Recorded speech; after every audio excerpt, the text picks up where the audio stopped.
6h27 de volta com o Manhã no Ar. E na semana em que se aborda os desafios da educação de pessoas com deficiência auditiva, pesquisas apontam que esse ainda é um grande desafio em todo o Brasil. Mas algumas medidas para tentar corrigir esse problema vêm sendo implantadas. Aqui em Manaus, uma escola que há 36 anos atende alunos surdos e com deficiência intelectual leve é um exemplo disso. Lá tem aluno que chegou à universidade e se tornou professor na própria unidade. Esse aqui, veja, ele vai me dar uma resposta. Olha, pode ser feito o sinal de quarta-feira. Nesta escola, a língua oficial é Libras. De legal, muito bem. Estamos na Escola Estadual Augusto Carneiro dos Santos, uma das instituições da cidade que atende alunos com deficiência. Aqui, cada palavra, cada frase se traduzem em gestos. Então, os professores têm que ter conhecimento da Libras, porque senão não existe a comunicação entre aluno e professor, então tem que ter. A escola é a única da rede estadual de ensino a oferecer uma educação totalmente voltada para deficientes auditivos. Aqui estudam 85 alunos surdos e uma aluna surda cega. Por todo o trabalho que é realizado dentro dessas salas de aula, a escola já recebeu o reconhecimento. Hoje, a instituição é associada à Unesco, a Organização das Nações Unidas para a Educação, Ciência e Cultura. Uma escola que já vem fazendo história ao longo desse tempo e só de nós vermos os nossos alunos hoje em dia formados, né, profissionais que já têm 2 faculdades, vários surdos que já passaram por aqui, né, estão aí fora já trabalhando, já é um resultado do trabalho, então esse orgulho para que a gente possa mostrar para a sociedade que o surdo ele é capaz. Laboratório de informática, salas de aulas adaptadas. Tudo na escola é pensado para fazer o aluno se sentir parte dela. Eu que trabalho com a literatura surda, para mim é maravilhoso eu chegar vendo eles fazendo alguma coisa, construindo o livrinho deles próprios. O Pedro é aluno da escola desde o primeiro ano do ensino fundamental. Hoje ele já está no 5º ano e foi aqui que ele aprendeu a Libras, a língua brasileira de sinais. A gente vai conversar com ele com o auxílio da diretora Aide. Eu quero perguntar o seguinte, se ele se sente feliz em estudar aqui.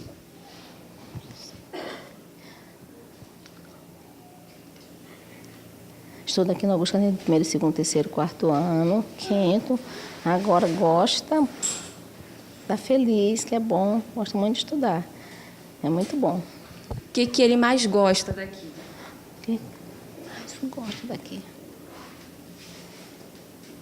O que ele mais gosta de estudar muito, que é muito bom. Em 36 anos de história, muitos estudantes que passaram por aqui conseguiram ingressar no ensino superior. O professor Raimundo é um deles. Deficiente auditivo, ele se formou em pedagogia e fez especialização em educação especial e Libras. E há 9 anos dá aula na escola.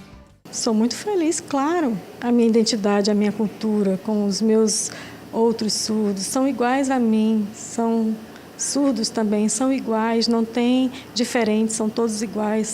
Apesar de existirem escolas como essas, o desafio de educar pessoas com deficiência aqui no Brasil é grande. A língua brasileira de sinais continua sendo a maior dificuldade. Segundo a diretora, faltam professores qualificados e mais interesse por parte das famílias. Apesar de todos os estudos, apesar dos avanços da internet, das pesquisas, mas ainda é um grande desafio. Porque as famílias, às vezes, não acreditam no seu filho, né? Não trazem logo quando é necessário trazer desde pequena, a partir de 6 anos, que a nossa escola atualmente só atende a partir de 6 anos, então que é o primeiro aninho. Nós temos poucos alunos matriculados no primeiro ano, então isso não sei se falta de interesse dos pais, falta de conhecimento do espaço onde a escola está localizada. Então tudo isso é uma dificuldade. Enquanto o cenário não é dos melhores para quem tem deficiência, histórias como a do professor Raimundo servem para mostrar como a educação é capaz de mudar realidades. No meu sonho no futuro, todos os surdos no futuro terem os direitos iguais. A minha vontade é essa.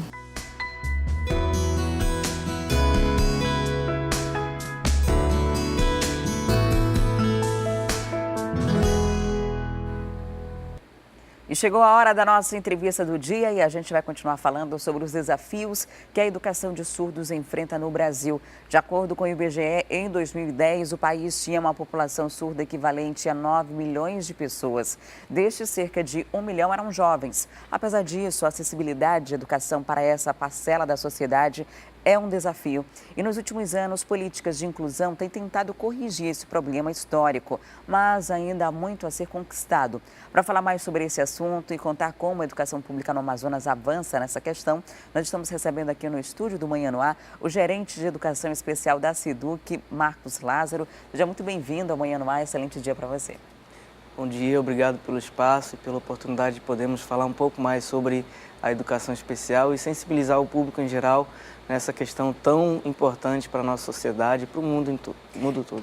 Em relação aos alunos com surdez, a gente ouviu agora há pouco a professora que trabalha numa escola que cuida dessas pessoas especialmente, de que há uma falta de desinteresse também de famílias, né? Às vezes há um desconhecimento e outras vezes acredita-se que a criança não vai conseguir evoluir ou que não vai ter alguma capacidade intelectual normal. E não tem nada disso, né? Justamente acaba evoluindo em outros sentidos bem mais rápido do que uma criança que ouve normalmente. Sim, essa questão é uma limitação na comunicação, mas como a professora Aide falou, a comunicação, ela precisa mesmo do apoio, essa educação precisa muito do apoio da família.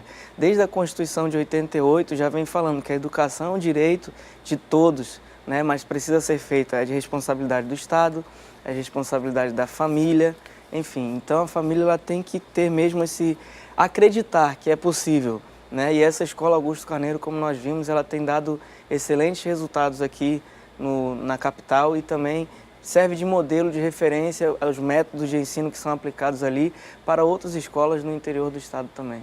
Agora, essa escola é uma escola especial, né? E quando a gente fala da lei de inclusão, o ideal seria que todas as escolas pudessem receber crianças com qualquer tipo de deficiência. Como estão as outras escolas? Por exemplo, essa escola fica no centro da cidade, né? Quem mora na Zona Leste, quer levar sua criança para a escola, mas é muito distante do centro, ela tem alternativa naquela região? Sim, nós temos na rede estadual mais de 500 escolas. E todas essas escolas estão aptas a receber os alunos não somente com deficiência auditiva ou surdez, mas todas as deficiências. Mas tratando especificamente do caso da surdez, nós temos alguns atores na educação, algumas figuras, alguns professores que atuam para facilitar esse contexto de aprendizagem. São eles o tradutor-intérprete, que está ali para fazer essa tradução e para as pessoas, para o ouvinte e para o surdo daquilo que ele recebe e facilitar nessa contextualização. Por que se justifica? Uma das causas que justifica a permanência da Escola Augusto Carneiro como uma escola específica, porque as crianças, se tratando de surdez e a língua brasileira de sinais, elas precisam ser alfabetizadas. Então, o que acontece é que algumas crianças, alguns jovens, até adolescentes, vão para a escola e não têm essa formação, não foi alfabetizado na língua brasileira de sinais. Então, quando isso acontece, e essas crianças não são encaminhadas para a Escola Augusto Carneiro, nós trabalhamos com um programa federal chamado Sala de Recursos Multifuncionais. E ali o professor capacitado, ele vai trabalhar essa questão da alfabetização no contraturno com essa criança.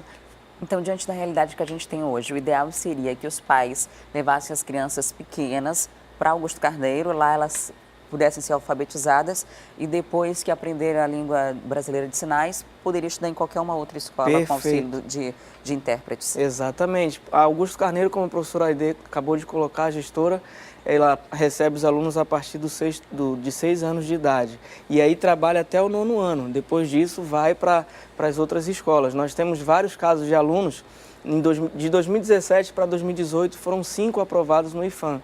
Então foram alunos alfabetizados. Temos uma aluna que foi aprovada na UFAM também. Nós temos o exemplo do professor Raimundo, que também tem, e vários outros que continuam com a sua deficiência, porém com nenhuma limitação de comunicação, porque foram alfabetizados e conseguem trabalhar a comunicação de maneira muito apropriada. Quando se vai para uma escola regular, como funciona? Hoje existe intérprete nessas escolas todas ou depende da demanda? Por exemplo, uma criança com surdez um adolescente se matriculou em determinada escola, a SEDUC providencia um intérprete para aquela área. Tem corpo profissional para atender todo mundo? Essa é uma questão, é um gargalo mesmo, né? Porque nós dependemos da mão de obra qualificada. E isso não é uma realidade somente aqui do Amazonas, é uma realidade do Brasil. Nós entendemos e percebemos que, através dos anos, a demanda ela só aumenta. Porém, nós temos trabalhado no sentido de dar possibilitar para que as pessoas façam a prova de proficiência. Nós temos aqui em Manaus um centro, que é o Centro de Apoio ao Surdo, o CAIS, que funciona no Maiara Redman. E, além de ter esse exame de proficiência, ele é um órgão federal, vinculado ao MEC. Eles pedem essa questão da certificação da proficiência, e aí a pessoa faz essa proficiência e está apta, desde que ela tenha uma graduação, ela estará apta a ter um vínculo com a Secretaria de Educação através do processo seletivo. Existe estímulo para os profissionais da área poderem ter esse tipo de capacitação, se prepararem para atuar nessa área da educação, que é a educação especial? Sim, com certeza. A Secretaria de Educação ela faz bastante formação, sensibilização, desde o seu prédio sede até as outras escolas. Trabalhamos com os professores, informando e nós temos até encontrado bastante procura nesse sentido. Mas é que é um processo mesmo de aprendizado também, de uma nova língua. No caso, o professor que está acompanhando a gente agora tiver interesse, quiser se capacitar, se especializar nessa área de educação especial, qual é o procedimento para o professor? Nós temos 2 centros que fazem formação para o professor de intérprete. Nós temos o Maiara Redman, que atua lá com o CAIS. Maiara Redman fica ali na Avenida Humberto Calderaro Filho, né? Exatamente. Depois do Manauara, um pouquinho descendo, é logo ali à esquerda, na Humberto Calderaro. E temos o Tiago de Melo também, lá na Zona Leste, que também trabalha a formação inicial, básico e avançado. Né? Básico, intermediário e avançado. Trabalha nesses três níveis de ensino de língua brasileira de sinais. Então, o CAIS promove e também o Tiago de Melo. E nós temos uma grande novidade, é um projeto piloto que a Escola Maiara Redman, através do CAIS, está promovendo. Começou ontem, inclusive, o Libras Kids, né, que é uma das nossas metas, é fazer essa sensibilização e a disseminação da cultura, da língua brasileira de sinais. Então, desde das criancinhas, se de repente tiver alguém interessado, você pode ficar antenado nas redes sociais da Secretaria de Educação, bem como no site, para que você possa encontrar aí a Gerência de Atendimento Educacional Específico, que vai encaminhar a sua inscrição lá para o Maiara Redman. Se você não trabalha na área, é pouco comum que as pessoas comecem a despertar interesse para aprender a linguagem brasileira de sinais. Normalmente esse interesse surge quando você identifica um problema dentro da sua família, né? De repente teve uma criança que nasceu com surdez e desperta o interesse ali da família, dos pais, de aprenderem e até começar a sua alfabetização dentro de casa.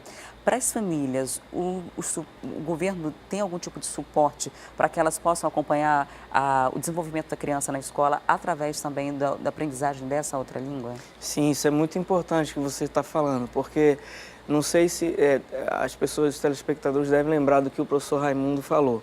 Existem 2 coisas, a cultura surda e a identidade. E a questão da família, nesse apoio, nessa comunicação, ela é fundamental para que essa pessoa se entenda como um indivíduo completo, que tem uma questão que o limita na comunicação, mas que ele consegue desenvolver desde que todos da sua família também desenvolvam juntamente com ele a língua brasileira de sinais. Então, o apoio da família ele é muito importante. E, nesse sentido, a Secretaria de Educação, o professor Lourenço Braga, ele é muito solícito às demandas da educação especial. E nós temos trabalhado sensibilizações constantes na coordenadoria. Por exemplo, hoje está tendo uma sensibilização com os pais, com os gestores, com os professores na coordenadoria 4. Então, é um rodízio. Né? Então, os pais podem aprender Libras através da rede pública. Sim, para acompanhar o filho. Com certeza. No CAIS nós temos também essa sensibilização, no Tiago de Melo nós temos essa sensibilização. Então é um convite mesmo, um chamamento desse pai, dessa mãe, tio, primo, para que possa atuar como um agente modificador de culturas. Né? Nós sabemos que a educação especial, há muitos anos ela vem crescendo e quebrando barreiras realmente para que essas limitações elas não existam mais. Então é uma mudança cultural. Marcos, para a gente encerrar, tem algum telefone de contato, caso alguém tenha ficado com alguma dúvida, querer esclarecer mais alguma coisa relacionada à educação especial? Temos sim, é o 9522 4789. 9522 4789. Muito obrigada por sua visita aqui no Manhã no Ar, por trazer esses esclarecimentos para a gente. Sucesso aí no projeto piloto que está começando agora e em toda a educação especial no Amazonas. Eu que agradeço o espaço. Obrigado. Recebi hoje o Marcos Lázaro, que é gerente de educação especial da SEDUC. E agora a gente muda de assunto porque o Cine Amazonas oferece mais de 20 vagas de emprego nessa terça. Quem tem os detalhes sobre esse assunto é a Thea Morel. Olá, Thea, muito bom dia. Quais são as áreas e que tipo de exigência os candidatos precisam preencher aí para se encaixar em uma dessas vagas?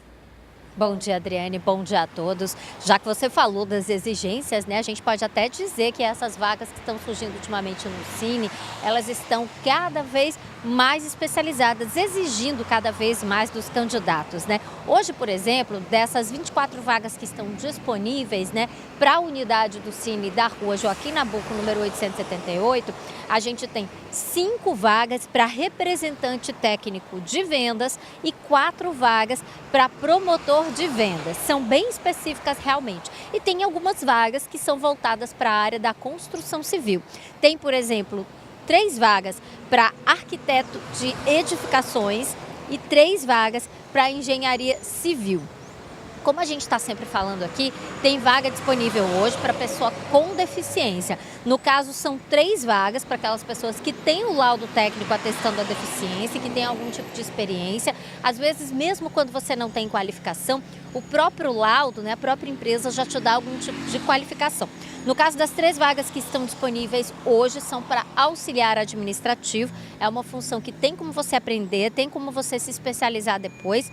Então, de qualquer maneira, se você for uma pessoa com deficiência, tiver o laudo técnico, que é um documento essencial, você já pode se apresentar para essa vaga e ver se você consegue aí alguma experiência nesse cargo de auxiliar administrativo.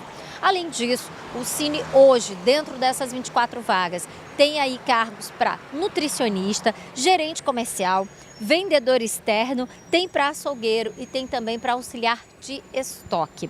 Além, claro, do currículo que você tem que entregar nessa unidade do Cine que fica na Avenida Joaquim Nabuco, você tem que levar cópia, né, e os seus documentos para comprovar que você é você mesmo, né, para comprovar que aqueles certificados de qualificação, certificados de escolaridade são seus mesmo. A gente tem aí a exigência do CPF, do RG, do comprovante de residência, dos certificados de escolaridade. Se você for do sexo masculino, é importante levar também o certificado de reservista. Tem que levar um currículo para deixar lá, esse fica lá mesmo no Cine, né? Que é ali que você tem toda a sua apresentação, a sua carta de apresentação, né, para o empregador. E tem que levar também a carteira de trabalho, sendo que a carteira de trabalho ela não fica retida no Cine, mas ela serve justamente muitas vezes para comprovar a experiência que você tem na área, porque muita gente não aprendeu com curso, não aprendeu com especialização, aprendeu ali mesmo durante o trabalho e essa experiência ela é comprovada justamente com a apresentação da carteira de trabalho. Então, são 24 vagas que estão disponíveis hoje no Cine Amazonas. O horário de apresentação dessa documentação começa daqui a pouquinho, a partir de 8 horas da manhã e vai até as 2 horas da tarde. Adriane. Ok, Thea, muito obrigada pelas informações. E agora chegou o momento da gente ir ao vivo para a Rádio FM O Dia, conversar com o Cleiton Pascarelli. Vem comigo, ele está lá na 93.1. Olá, Cleiton, bom dia. Bom dia. Tudo bem? Tudo. Vamos falar sobre a reforma trabalhista? Vamos. É um assunto bastante confuso ainda, né? Falta clareza em relação a vários aspectos. Uma medida provisória, desde novembro, deixou em vigor a mudança na reforma trabalhista. Só que a medida provisória acabou, ninguém votou no Congresso e agora não se sabe o que de fato vale a partir de então. Tu já pensaste num negócio desse?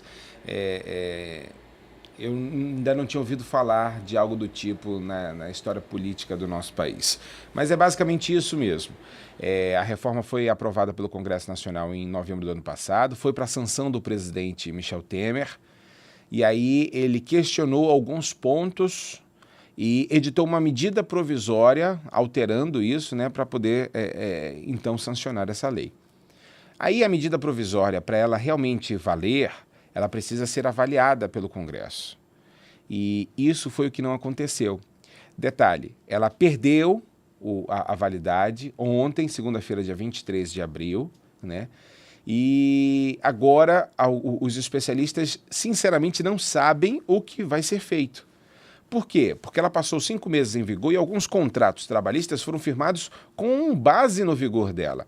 Exemplo, a questão do trabalho de gestantes e lactantes em locais insalubres, né? A questão de autônomos, a terceirização, contratos com 12 horas de trabalho seguidas de 36 de descanso. Tudo isso que foi alterado nas leis trabalhistas, né, agora deixa de funcionar.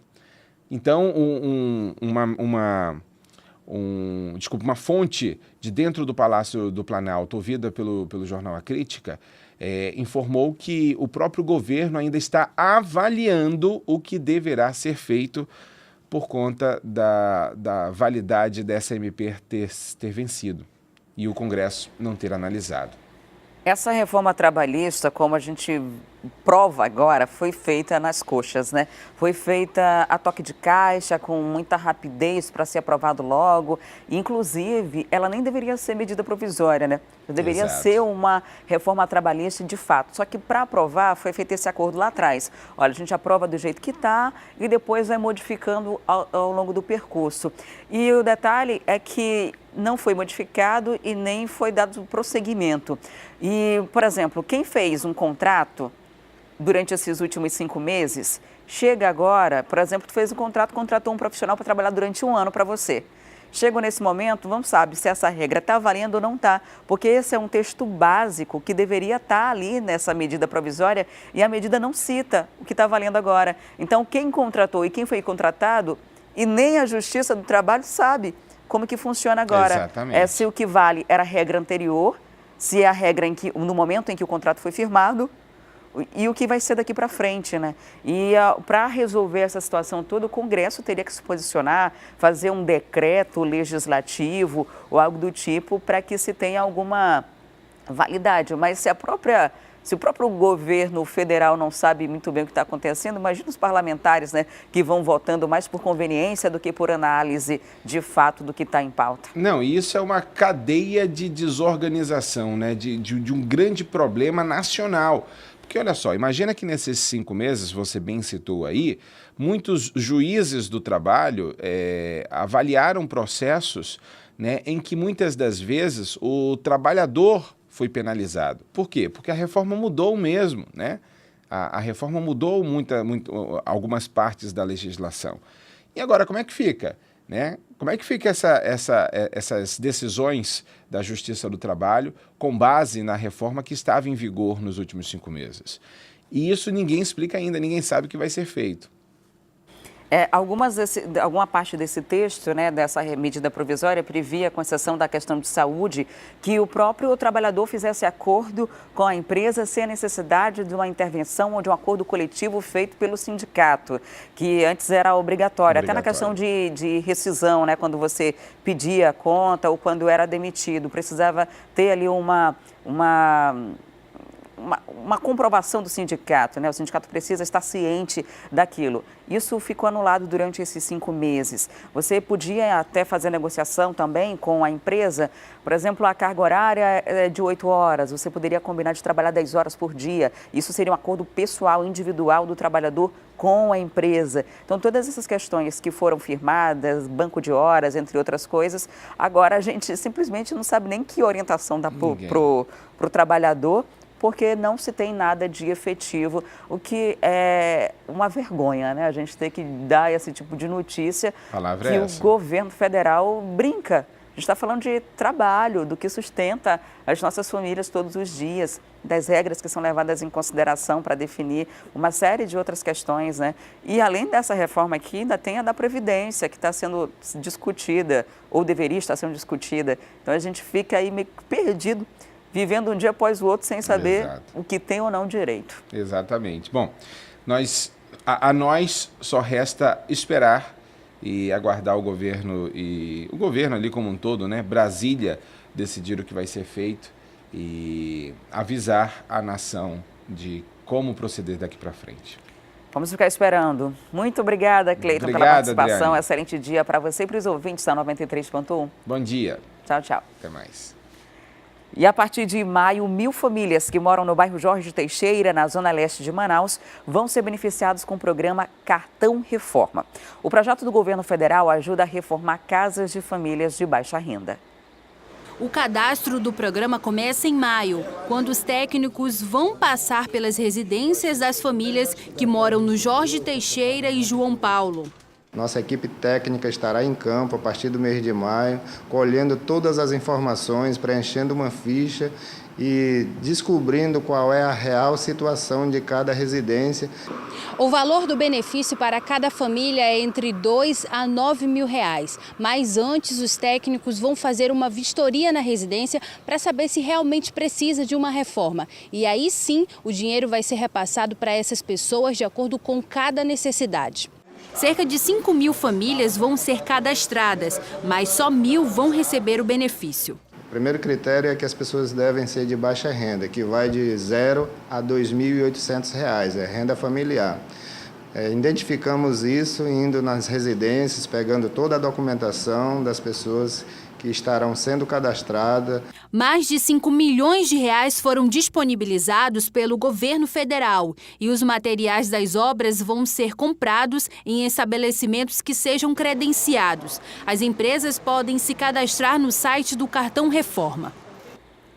E em meio a protestos de funcionários, o governo do estado anunciou uma série de investimentos para revitalizar os parques do Prosamin. A ideia é revitalizar todos os parques do Prosamin, principalmente a área verde desses locais. O investimento só para o paisagismo e manutenção desses espaços deve chegar a mais de R$8 milhões. O BID, que é o agenciador do financiamento, quer que esses parques tenham vida. Tá? E hoje, atualmente, esses parques são praticamente abandonados, mortos. Vão ser feitas ainda intervenções na rede de esgoto com investimentos que chegam a quase R$90 milhões em Manaus. O investimento aí só na parte de rede são 51 milhões de rede de esgotamento sanitário, os 24 quilômetros, mais 38 milhões na parte da estação de tratamento, que já vamos fazer agora, já está em processo de licitação. O governo garante que a nova fase do Prosamin vai incluir ações sociais para os moradores dessas áreas. Cursos, oficinas, enfim. E eu quero ainda aditar um projeto de renda mínima. Durante a apresentação do pacote de obras, funcionários da Secretaria de Cultura aproveitaram a coletiva para pedir reajuste salarial de 35%, além de benefícios já concedidos a outras categorias. Estamos solicitando que seja equiparado essas categorias, porque os servidores precisam ser tratados de forma igual perante a lei. O governo nunca se opôs ao diálogo, sabemos da situação e estamos trabalhando para que todo o Estado se regularize. E um estudo divulgado recentemente pelo Instituto Trata Brasil aponta que apenas 10% da população em Manaus tem coleta de esgoto. E para falar mais sobre essa questão toda, uma audiência pública será realizada aqui em Manaus para discutir saneamento básico. E quem tem os detalhes é a Thea Morel. Olá, Thea, onde vai acontecer e quem é que pode participar desse debate? Conta pra gente. Bem, Adriane, qualquer pessoa pode participar desse debate que vai acontecer hoje, a partir de 10 horas da manhã, no mini auditório Bete Aziz, na Assembleia Legislativa do Amazonas. É um debate muito importante, porque vai falar justamente sobre a questão do esgoto, né? Que aqui na nossa cidade a gente sabe que é bem complicado. E para isso, o Conselho, né, de Administração trouxe o superintendente do Conselho Federal de Administração, que é o Douglas Evangelista Neto, que está aqui do meu lado. Bom dia, Douglas. Bom dia. Douglas, esse evento com certeza deve reunir muitas pessoas. Essa é uma questão muito importante, principalmente para a nossa cidade. Especificamente, que dados, né, vocês vão trazer nessa audiência pública de hoje? Bom, o sistema Conselho Federal de Administração de Governança, Gestão e Planejamento Estratégico dos Sistemas Municipais de Água e Esgoto visa, principalmente, auxiliar o gestor no trabalho de saneamento. Tá? Então, nós vamos trazer dados, indicadores que vão facilitar essa gestão, visando, obviamente, a melhoria do sistema de saneamento do município. O problema que a gente verifica no sistema de saneamento, de esgoto nas cidades brasileiras tem a ver um pouco com essa falta de informação? Quer dizer, as pessoas às vezes não têm tanto acesso à informação, os gestores, ou é porque eles às vezes ignoram também essas informações? As informações são muito importantes. E aquela história, se você quer influenciar, você tem que participar. Então, se a população tiver acesso às informações, por meio desse sistema que vai ser aberto ao público e principalmente aos gestores, aos prefeitos, às agências reguladoras, com essas informações poderemos monitorar o desenvolvimento do saneamento. O recurso aplicado está surtindo efeito? Como é que estão os indicadores? Você mede, você tem um indicador e você pode dizer, não, está surtindo efeito. Onde é que eu tenho que atuar? Planejamento estratégico, como vamos fazer, qual a prioridade, isso tudo está no sistema GESAI, CFA-GESAI. Então é importante que a população também esteja hoje nessa audiência pública. Sim, todos estão convidados e aquela história, para influenciar tem que participar, participe. Olha aí, Adriane, o Douglas, né, que é o superintendente, veio especialmente para Manaus para esse evento, mas tem um outro evento também voltado para administradores, para gestores, promovido pelo Conselho Regional de Administração do Amazonas. E o presidente do Conselho, Inácio Guedes, vai falar um pouquinho para a gente. Esse evento vai acontecer no dia 27 de abril. Bom dia, Inácio. Inácio, explica para a gente como é que é essa questão da gestão. A gente já falou que os dados são muito importantes, mas a gestão, né, os gestores saberem como agir no momento realmente de administrar uma cidade é muito importante, né? Bom dia, bom dia a vocês. Realmente é muito importante. Como é que você faz uma gestão de qualidade? Com pessoas capacitadas. E é isso que nós procuramos. O Conselho Federal de Administração, o Conselho Regional do Amazonas tem essa missão de capacitar, de colocar as pessoas certas no lugar certo. Você fala de educação, saúde, habitação, segurança, quem é que faz isso? Os órgãos particulares disso, próprios para isso. Mas quem é que cuida dessa gestão? O administrador público, se competente e se capacitado para isso. E é por isso que vocês vão promover, no caso, um fórum. Já não vai ser só uma audiência pública, já vai ser um evento muito maior, né? Isso, o fórum é o segundo Fórum Amazonense de Gestão Pública e nós envolvemos todos os gestores públicos, são todos convidados para participar e contribuir. Vendo, como o Douglas havia dito, é bom ter informação para influenciar e nós vamos colocar lá profissionais e o sistema CFA falando sobre o índice de governança municipal. Como é que está o Amazonas, como é que está as cidades do Amazonas nesse índice de governança municipal? É importante saber tudo para poder mudar essa história. Presidente, para o fórum precisa se inscrever, eu imagino. Sim, para o fórum precisa se inscrever, são inscrições gratuitas, acessa o portal do CRA, amazonas.org.br e lá você faz sua inscrição. Será também na Assembleia Legislativa, no Auditório João Bosco.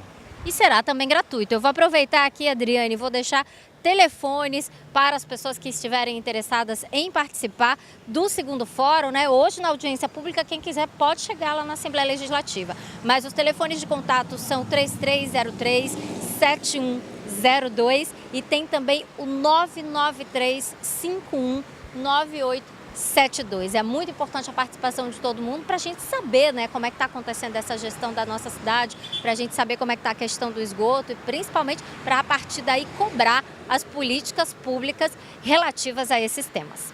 Ok, Theo, muito obrigada pelas informações. Até daqui a pouco. E agora são 7 horas em Manaus. Se você começou a acompanhar o Manhã no Ar nesse exato momento, não tem problema não, porque a gente preparou um resumo das principais notícias até aqui. Confira. Filho mata pai em Manacapuru. O acusado estava alcoolizado e entrou em discussão com o idoso. Ele foi morto a pauladas dentro da própria casa. A vítima chegou a ser socorrida, mas faleceu ao dar entrada no hospital. O filho foi preso em flagrante. 458 quilos de drogas são apreendidos em avião. A aeronave veio da Colômbia e, segundo a polícia, provavelmente parou para abastecer em Carauari, no interior do Amazonas. 4 pessoas foram presas, dentre elas 3 brasileiros e um colombiano. O Programa Federal promete reformar casas de famílias de baixa renda. A partir de maio, 1.000 famílias que moram no Jorge Teixeira vão ser beneficiadas com o programa Cartão Reforma. O valor do benefício para cada família vai ser entre R$2 a R$9.000. Mas antes, os técnicos vão fazer uma vistoria nas residências para saber se realmente precisa de uma reforma. R$5 milhões foram disponibilizados para o projeto.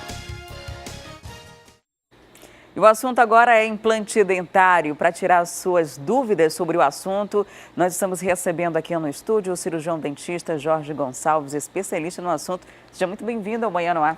Bom dia, Adriane, e bom dia ao público que está em casa. Vamos começar falando sobre a idade. Existe alguma idade mínima e máxima para realizar o implante?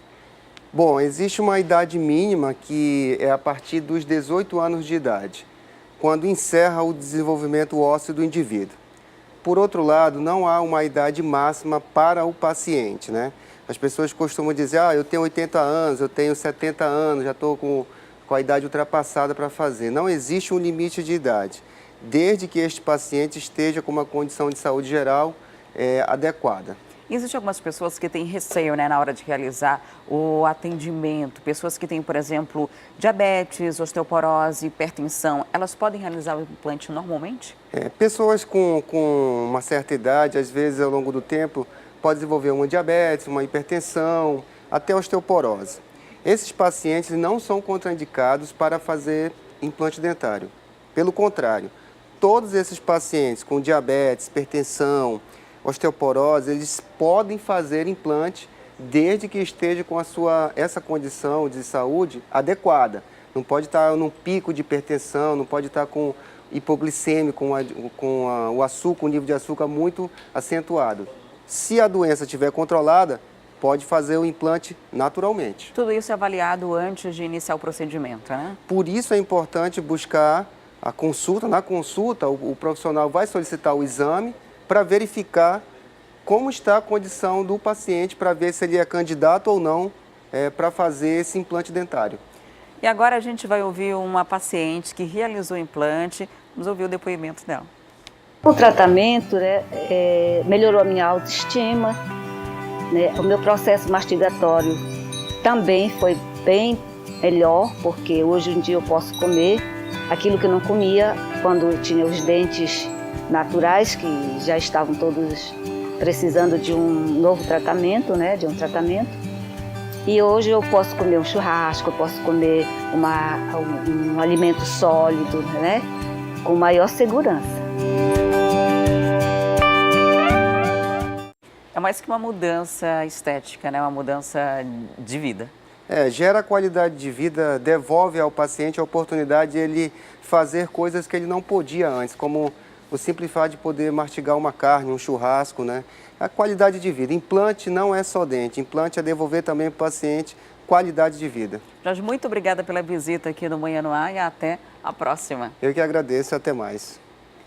E olha só, agora a gente vai com informações do trânsito ao vivo, porque o Alex Gomes está operando o nosso drone nesse exato momento. Vamos acompanhar aqui as imagens. Nós estamos ali próximo à Assembleia Legislativa, na Mário Piranga Monteiro. O trânsito em cima do viaduto é bastante intenso, né? Para quem segue para Constantino Neri, não enfrenta dificuldades, mas para quem sobe aí no viaduto, vai precisar de paciência para encarar o trânsito nessa manhã. Vamos passeando com o nosso drone na Mário Piranga Monteiro para mostrar o trânsito lá na frente, porque assim que a gente passar da Assembleia Legislativa, lá na frente vai ter ali a bola do Eldorado e o trânsito costuma ser intenso naquela área que é uma das saídas do Parque 10 e também um dos acessos à Avenida Djalma Batista. O trânsito vai fluindo aí com uma certa lentidão para quem transita na área e você vai acompanhar nossas imagens feitas pelo Alex Gomes no nosso drone, né? Na parte da Djalma Batista, o trânsito está uma maravilha. Mário Piranga Monteiro, que é a grande dificuldade para você que está transitando nessa área agora pela manhã, né? A gente está se aproximando ali da rotatória do Eldorado, trânsito bastante intenso, é preciso ter paciência. Normalmente o condutor que está aqui está vindo da Torquato, que já tem um trânsito intenso, então tem que sair bastante cedo de casa para conseguir chegar no seu compromisso dentro do horário. Ali na frente da Assembleia Legislativa, a gente tem uma faixa de pedestre que, vez ou outra, causa ali uma retenção, mas o pedestre é a prioridade no trânsito, ou deveria ser trânsito lento na chegada da bola do Eldorado e também para a saída do Parque 10, quem precisa sair enfrenta dificuldade. Para quem sai para continuar na Mário Piranga Monteiro ou para descer para a Avenida Djalma Batista. Daqui a pouquinho a gente mostra o trânsito em outras áreas da cidade, porque agora a gente vai para o intervalo e volta já com o quadro Lição de Casa e os benefícios do xadrez para a educação e desenvolvimento intelectual da garotada. Tem também oportunidades para os jovens. Eu volto já.